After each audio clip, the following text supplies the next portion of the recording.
Richard juga mengatakan bahwa memang Putri Diana ini telah lama dipantau oleh Badan Intelijen tersebut, tepatnya sejak tahun 1992. Dan misi rahasia ini mengingatkan dirinya akan upaya pembunuhan. Halo Beb, selamat datang kembali di vlog gue. Apa kabar semuanya? Semoga sehat selalu ya dimanapun kalian berada. Dan ingat untuk selalu patuhi protokol kesehatan. Karena wabah pandemi ini bukan hanya kebohongan semata, namun nyata adanya. Hari ini gue akan membahas sebuah kecelakaan tragis yang telah merenggut nyawa dari Putri Diana dan kekasihnya Dodi Al-Fayed kurang lebih 23 tahun yang lalu. Jadi walaupun sudah bertahun-tahun lamanya kematian dari Putri Diana ini terjadi, masih banyak sekali orang-orang tertarik untuk membahas atau mengangkat berita mengenai kematian Putri Diana. Karena banyak beberapa orang menganggap kalau kematian dari Putri Diana ini masih menjadi satu pertanyaan besar atau masih menjadi misterius. Putri Diana meninggal tepat di tanggal 31 Agustus 1997 setelah mobil Mercedes-Benz S280 yang ditumpanginya menabrak salah satu pilar yang berada di dalam terowongan Pont de l'Alma. Adanya kecurigaan serta spekulasi-spekulasi menyebabkan timbulnya banyak sekali teori konspirasi dari para penggemar serta pengamat keluarga kerajaan Inggris terhadap kematian dari Putri Diana. Tanggal 30 Agustus 1997, dalam foto rekaman CCTV yang beredar, Putri Diana dan Dodi Al-Fayed tiba di Hotel Ritz-Carlton Paris sore hari pada pukul 16.35. Keduanya terlihat berjalan dari lobi menuju lift. Selang beberapa menit kemudian, mereka sampai di depan Imperial Suite dan menuju ke kamar 102 tempat mereka menginap. 1 jam kemudian, Dodi terlihat meninggalkan Imperial Suite bersama bodyguard Putri Diana bernama Trevor Lee Jones untuk menuju ke sebuah toko perhiasan bernama Repossi dan kemudian kembali ke hotel 9 menit kemudian. Di dalam rekaman terlihat Dodi Al-Fayed memegang sebuah brosur dan diikuti oleh salah satu staf dari toko perhiasan tersebut yang membawa 2 buah cincin untuk diperlihatkan kepada Putri Diana. Kabarnya kala itu Putri Diana dan Dodi Al-Fayed memang sedang merencanakan sebuah pertunangan. Kemudian pada pukul 18.54, sang putri dan kekasihnya meninggalkan hotel untuk pergi ke apartemen Dodi Al-Fayed di sekitar Arc de Triomphe. Mereka berada di apartemen selama kurang lebih hampir 3 jam dan kembali lagi ke hotel sekitar pukul 21.50. Setelah itu keduanya terlihat melanjutkan makan malam hingga pukul 22. Selama di Paris ini, Putri Diana dan Dodi Al-Fayed tidak pernah lepas satu detik pun dari sorotan paparazzi. Mereka ini terus mengikuti mereka berdua kemanapun mereka pergi. Jadi paparazzi ini menyebar bukan cuma di sekitaran hotel, tapi juga mereka masuk ke dalam hotel, Beb. Bahkan sempat tertangkap dari kamera atau CCTV hotel bahwa paparazzi ini terus mengikuti Putri Diana dan Dodi Al-Fayed hingga ke lobi pada saat mereka berdua ini tiba di hotel. Saking meresahkannya keberadaan paparazzi tersebut, Beb, ini dari pihak Putri Diana dan Dodi Al-Fayed bahkan menyuruh seseorang untuk mengelabui mereka dengan cara keluar hotel mengendarai sebuah mobil Mercedes-Benz dan Range Rover. Karena memang dikabarkan mobil yang dikendarai selama di Paris itu oleh Putri Diana dan Dodi Al-Fayed adalah Mercedes-Benz. Tapi ternyata paparazzi ini nggak gampang tertipu, Beb. Mereka tetap percaya bahwa mereka berdua masih ada di dalam hotel tersebut. Sampai keesokan harinya di tanggal 31 Agustus 1997, Putri Diana dan Dodi Al-Fayed ini memutuskan untuk tidak lagi menginap di hotel, melainkan mereka akan menginap di apartemennya Dodi Al-Fayed. Setelah menunggu kurang lebih 1 jam, sekitar pukul 00.15 dini hari, keduanya ini bersiap-siap untuk meninggalkan hotel. Mereka ini direncanakan untuk keluar melalui pintu yang dirahasiakan, di mana di luar pintu tersebut sudah ada Henry Paul yang tengah menunggu mereka. Tidak lama kemudian mereka berhasil melalui pintu keluar yang telah dirahasiakan tersebut, dan ternyata ini beberapa paparazzi telah mengendus keberadaan mereka di pintu keluar tersebut, Beb. Beberapa dari mereka langsung mengambil gambar dengan menggunakan lampu flash. Dikarenakan takut mereka akan terus diikuti oleh paparazzi ini, maka mobil Mercedes-Benz yang dikendarai oleh Henry Paul saat itu melaju sangat kencang. Diberitakan mobil tersebut melaju dengan kecepatan sekitar 200 km per jam. Dan you know what, Beb? Ini paparazzinya nggak gampang merah. Mereka tetap mengikuti mobil dari Putri Diana tersebut dengan menggunakan mobil dan motor. Mereka berempat yang ada di dalam mobil tersebut saat itu merasakan panik karena terus diikuti oleh paparazzi ini, Beb. Bahkan selama perjalanan, Putri Diana terus-menerus terus menoleh ke belakang memantau pergerakan dari paparazzi. Dan benar aja, mereka ini terus mengikuti dan bahkan juga ada beberapa yang sempat berhasil mengambil foto pada saat mobil tersebut sedang melaju kencang. Sebelum kecelakaan terjadi, menurut saksi mata, mobil yang ditumpangi oleh Putri Diana dan Dodi Al-Fayed ini katanya sih bersenggolan dengan sebuah mobil berwarna putih beige. Untuk menghindari mobil tersebut, Henry Paul selaku supir ini membanting setir ke arah kiri dan akhirnya menabrak salah satu pilar yang ada di terowongan Pont de l'Alma. Akhirnya kurang lebih pukul 00.25, kecelakaan pun terjadi. Beberapa detik setelah kecelakaan tersebut, diberitakan ada salah satu fotografer yang tiba di tempat kecelakaan. Selain fotografer yang tiba beberapa detik setelah kejadian kecelakaan tersebut, ini ada juga seorang dokter yang kebetulan sedang melewati lokasi dekat tempat kejadian. Dokter tersebut bernama Frederick Melies. Tidak menunggu lama, Frederick juga kemudian menghubungi pihak kepolisian setempat agar segera tiba di lokasi kejadian. Beberapa menit setelahnya, ada 2 polisi yang kemudian tiba di tempat kejadian dan langsung menutup akses menuju lokasi kejadian tersebut. Serta polisi tersebut ini juga sempat mengamankan 8 paparazzi yang masih nekat untuk meliput kecelakaan itu, Beb. Tidak lama dari tibanya kedua polisi tersebut, akhirnya pemadam kebakaran serta tim medis pun tiba di lokasi. Mereka langsung melakukan evakuasi terhadap beberapa korban. Dari hasil pemeriksaan pertama oleh kepolisian, Dodi Al-Fayed dan juga supirnya Henry Paul dinyatakan meninggal di tempat. Lalu Putri Diana dan juga bodyguardnya ini dinyatakan masih hidup namun dalam kondisi terluka parah. Mereka langsung dilarikan menggunakan ambulan menuju rumah sakit. Dari pemeriksaan awal, ternyata Putri Diana ini sempat terkena serangan jantung. Makanya ambulans yang membawa dirinya menuju rumah sakit ini sempat berhenti 5 menit di jalan untuk menyuntikkan obat ke dalam tubuh Putri Diana. Kurang lebih pukul 2 pagi, ambulan tiba di rumah sakit. Keduanya, baik Putri Diana dan Trevor, ini langsung mendapatkan penanganan serius dari para tim dokter. Selama hampir 2 jam, Putri Diana ini mendapatkan penanganan berupa pompa jantung terbuka. Sampai pada akhirnya pukul 4 pagi, Putri Diana dinyatakan meninggal dunia. Sementara Trevor, sang bodyguard ini, dinyatakan selamat, namun dengan kondisi luka yang sangat parah. Berita mengenai kematian Putri Diana pertama kali dimunculkan oleh Press Association dengan headline, "Diana, the Princess of Wales, has died." Usai kematian dari Putri Diana dan Dodi Al-Fayed, muncul berbagai macam teori konspirasi. Dan teori-teori ini semakin berkembang dan bahkan diperkuat dengan bantuan beberapa media, serta dari Muhammad Al-Fayed, seorang pengusaha kaya raya yang merupakan ayah kandung dari Dodi Al-Fayed. Bahkan pihak kepolisian saja ini bahkan terpaksa meluncurkan Operation Paget. Operation Paget ini merupakan pembentukan sekelompok kerja yang tugasnya khusus menyelidiki mengenai teori-teori konspirasi yang berkembang. Namun dari hasil penyelidikannya ini dapat disimpulkan bahwa teori-teori konspirasi yang berkembang tersebut semuanya tidak berlandaskan. Faktanya kematian dari Putri Diana dan Dodi Al-Fayed ini merupakan kenyataan yang sangat disayangkan. Tapi nggak ada salahnya ya Beb kalau kita tahu beberapa teori konspirasi-konspirasi yang memang menarik untuk kita bahas. Kita simak satu-satu ya.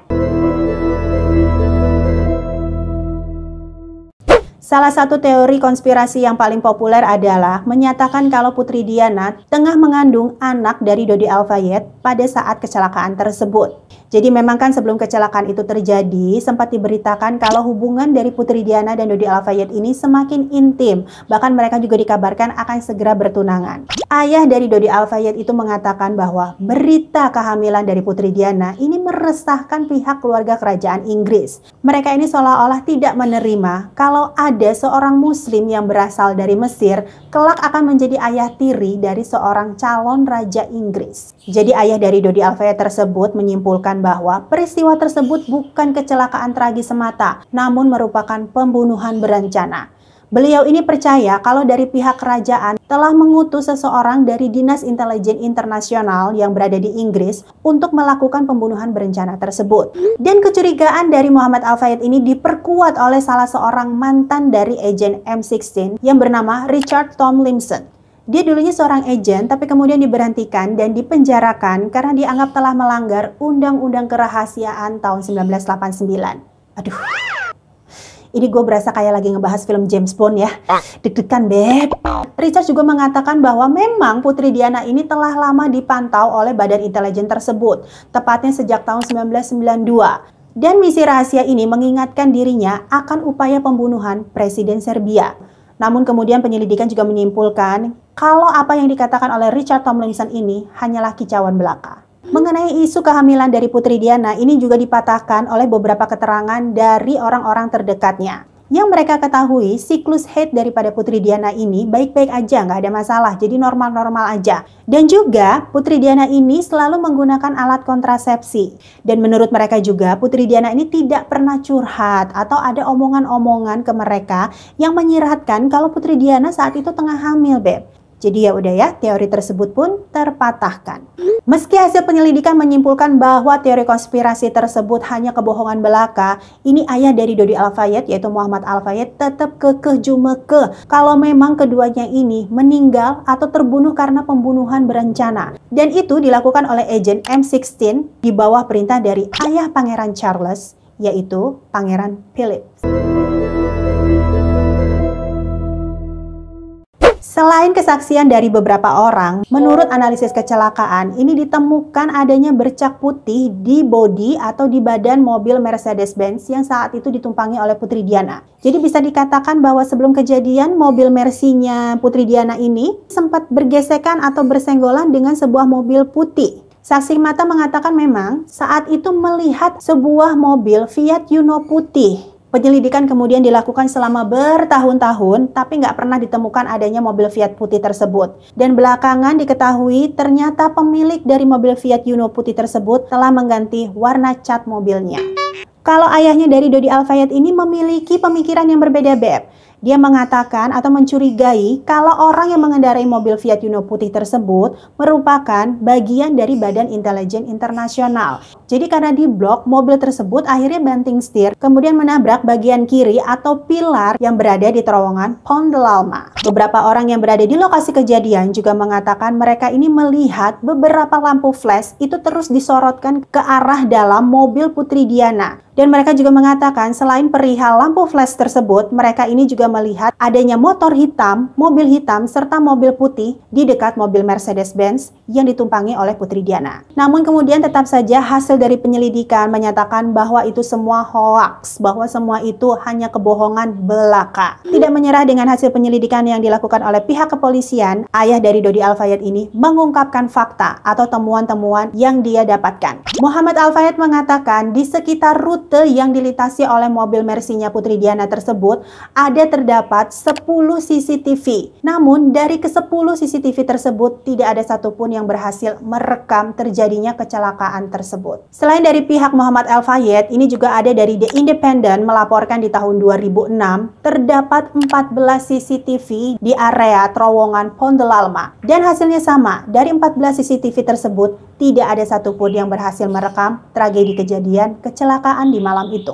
Ada informasi lain, Beb, ini dikabarkan kalau pada saat kecelakaan, Putri Diana dan Dodi Al-Fayed tidak menggunakan seat belt atau sabuk pengaman. Ada juga beberapa orang yang mencurigai kalau mobil Mercy-nya Putri Diana ini telah disabotase, sehingga sabuk pengaman atau seat belt yang ada di dalam mobil tersebut tidak berfungsi dengan sebenarnya. Dan sekali lagi dugaan atau kecurigaan ini terpatahkan dari hasil penyelidikan analisis kecelakaan. Di tahun 2005 mereka mengungkapkan bahwa kondisi seatbelt yang ada di mobil Putri Diana saat itu tidak ada masalah atau baik-baik saja. Ya kalaupun rusak ya itu terjadi karena kecelakaan tersebut.